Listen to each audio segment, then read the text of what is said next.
Sia benedetto il nome Que del soit Padre, béni del Figlio le nom e du dello Père, Spirito Santo. du Fils et de l'Esprit Saint. Amen. Alleluia.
Écoutons la parole de Dieu de l'Évangile selon saint Luc, chapitre 24.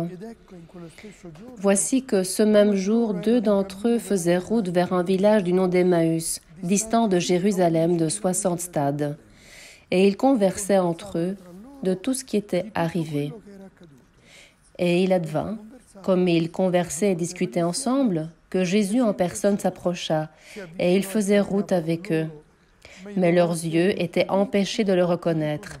Il leur dit : « Quels sont donc ces propos que vous échangez en marchant ?» Et ils s'arrêtèrent, le visage sombre. Prenant la parole, l'un d'eux, nommé Cléophas, lui dit : « Tu es bien le seul habitant de Jérusalem à ignorer ce qui est arrivé ces jours-ci. » « Quoi donc ? Leur dit-il.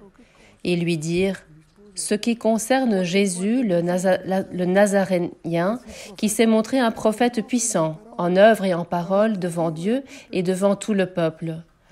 Comment nos grands prêtres et nos chefs l'ont livré pour être condamné à mort et l'ont crucifié. Nous espérions, nous, que c'était lui qui allait délivrer Israël. Mais avec tout cela, voilà le 3e jour depuis que ces choses sont arrivées. Quelques femmes, qui sont des nôtres, nous ont, il est vrai, stupéfiés. S'étant rendues de grand matin au tombeau, et n'ayant pas trouvé son corps, elles sont revenues nous dire qu'elles ont même eu la vision d'anges qui le disent vivant. Quelques-uns des nôtres sont allés au tombeau et ont trouvé les choses tout comme les femmes avaient dit, mais lui, ils ne l'ont pas vu. Alors il leur dit : Ô cœur sans intelligence, lent à croire tout ce qu'ont annoncé les prophètes, ne fallait-il pas que le Christ endurât ses souffrances pour entrer dans sa gloire ?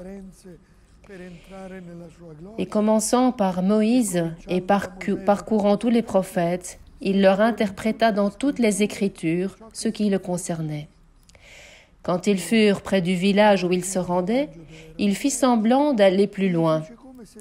Mais ils le pressèrent en disant : « Reste avec nous, car le soir tombe et le jour déjà touche à son terme. » Il entra donc pour rester avec eux.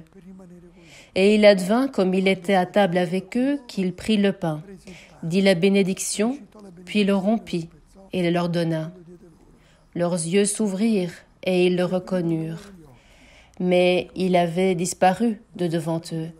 Et ils se dirent l'un à l'autre : Notre cœur n'était-il pas tout brûlant au-dedans de nous, quand il nous parlait en chemin, quand il nous expliquait les Écritures ? À cette heure même, ils partirent et s'en retournèrent à Jérusalem. Ils trouvèrent réunis les 11 et leurs compagnons qui dirent : « C'est bien vrai, le Seigneur est ressuscité et il est apparu à Simon. » Et eux, de raconter ce qui s'était passé en chemin et comment ils l'avaient reconnu à la fraction du pain.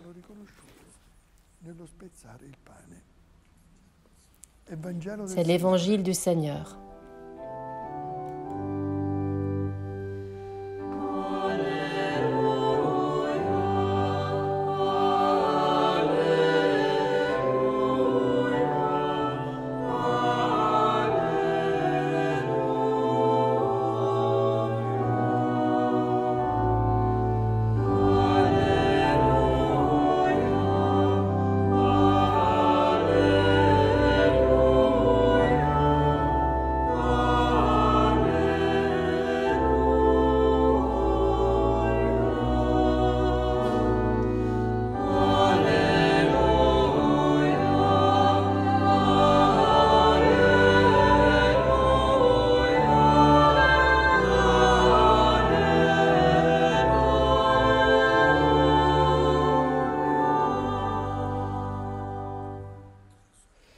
Chères sœurs, chers frères, l'évangile que nous avons écouté du chapitre 24 de Luc nous ramène au jour de Pâques. Ces jours-ci, la Sainte Liturgie, notre prière, nous ramène presque tous les jours à ce jour-là. Jésus, selon le récit de l'évangile de Luc, vient d'apparaître aux femmes. Et puis, il apparaît à 2 disciples qui retournaient à Emmaüs. Et il passe presque toute la journée avec eux. Le soir, il rencontrera les 12 qui sont réunis au Cénacle. Ils étaient tristes, ces 2 disciples d'Emmaüs. La tristesse de tant de fois, de tant de moments, long de l'histoire, mais aussi de ces jours-ci, de ce temps. La tristesse où nous voyons la violence homicide de la pandémie qui continue à faire d'innombrables victimes innocentes. Pensons au nombre de morts, parmi lesquels beaucoup de personnes âgées qui continuent à être commémorées chaque jour. Mais chaque jour, le Seigneur revient. Il revient ces jours-ci de la Pâque à marcher avec nous, à être compagnon de nos heures, de nos journées. Et il devient proche de chacun, comme à ces 2 disciples, qui n'étaient pas tellement significatifs dans la vie de la communauté de l'époque. Il faisait pas partie des 12. Il n'était pas parmi les femmes le matin. Et on ne connaît même pas leur nom. Et pourtant, ces 2-là, on y est tous. Ce sont les disciples de tous les temps. Et l'évangéliste, en rédigeant ce chapitre, dont une grande partie est dédiée à la rencontre des disciples de Jésus, a voulu souligner que ça, c'est la façon pour les disciples aussi d'aujourd'hui de rencontrer le ressuscité. Le ressuscité nous rencontre dans notre tristesse, dans notre résignation. Il nous rencontre aussi, pour nous qui sommes des disciples de Jésus, il nous rencontre aussi dans notre oubli. Il est vrai qu'ils font presque des reproches à cet étranger. Tu es bien le seul habitant de Jérusalem.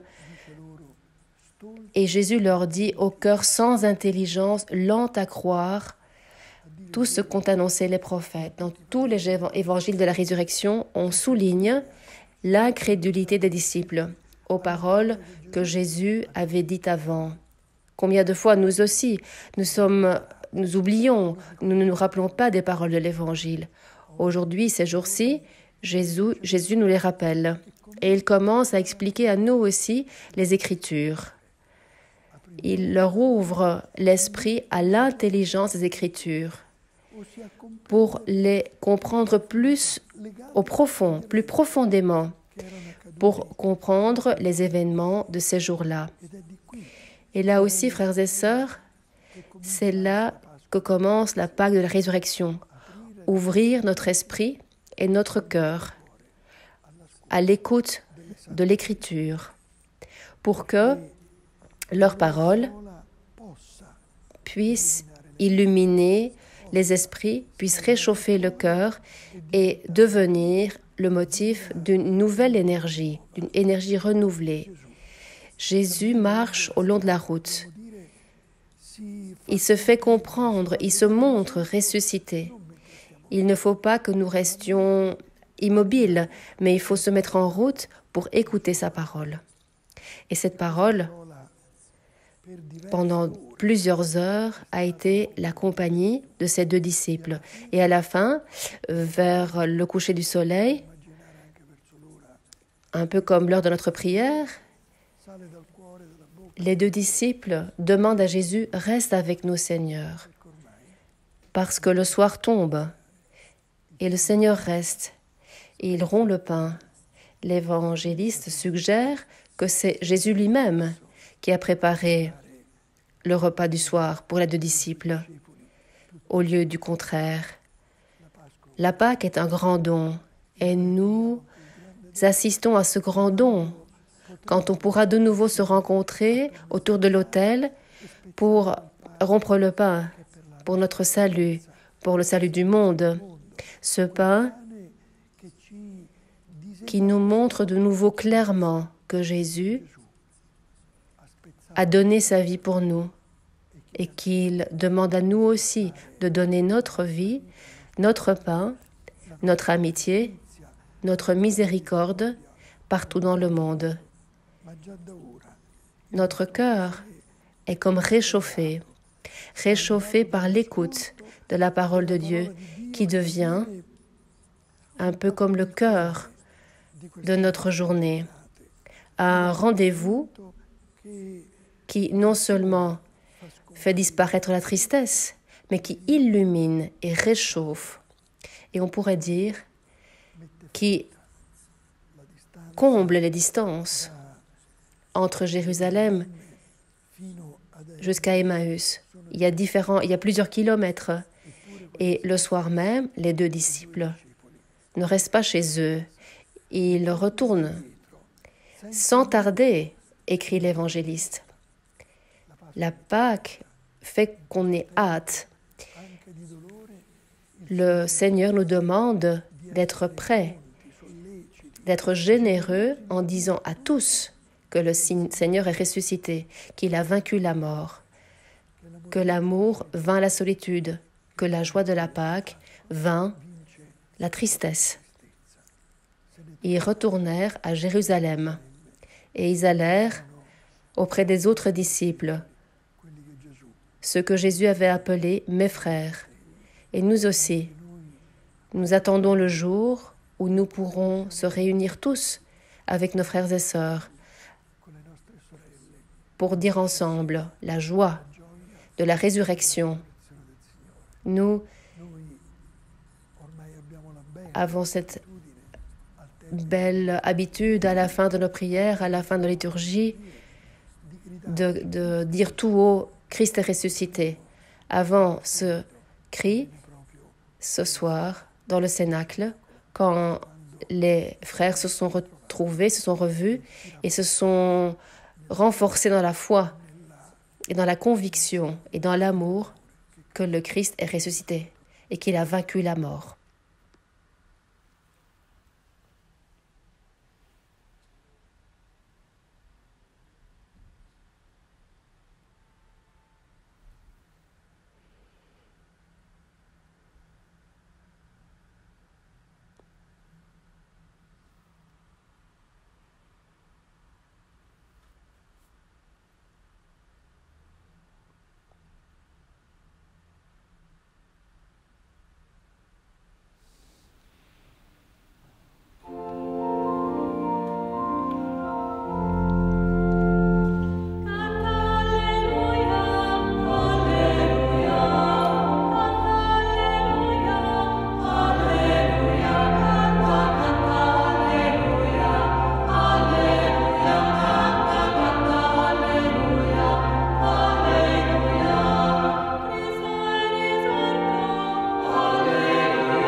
Prions, frères et sœurs, le Christ ressuscité.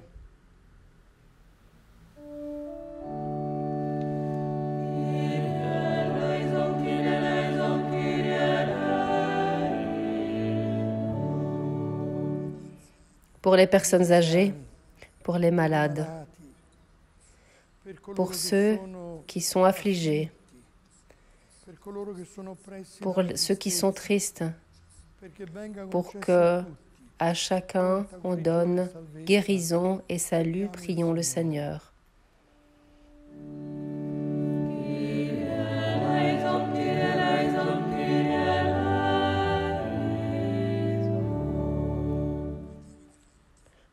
Pour les migrants, pour ceux qui sont loin de chez eux, pour ceux qui sont emprisonnés, en exil, pour les esclaves, pour qu'ils soient tous consolés, soutenus, prions le Seigneur.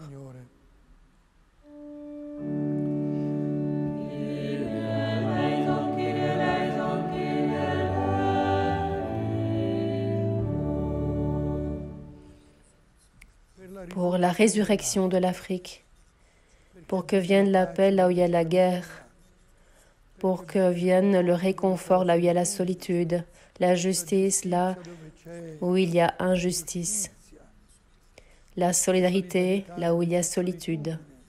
Prions le Seigneur.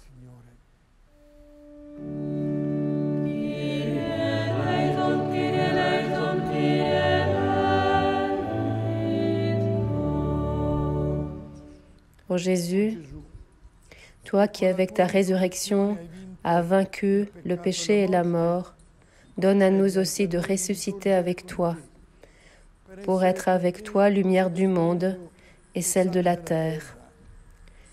Œuvre en nous, Seigneur,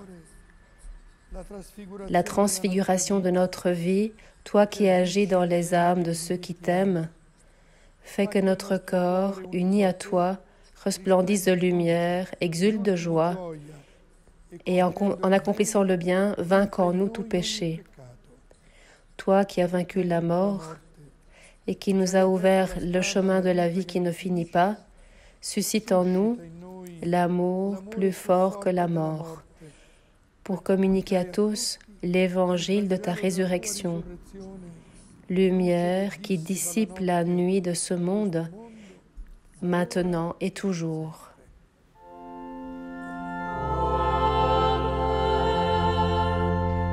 Seigneur, apprends-nous à prier.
Que la paix du Seigneur ressuscité soit avec vous tous.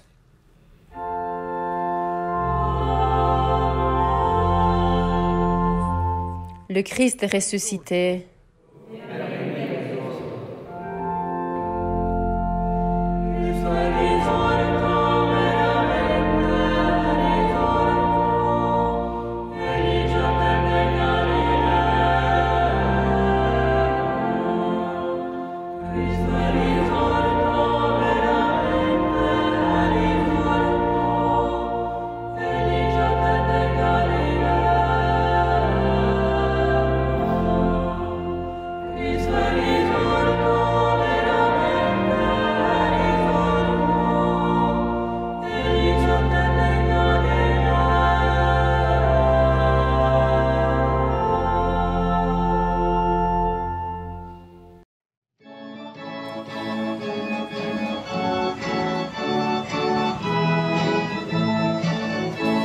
Haleluya, haleluya, haleluya.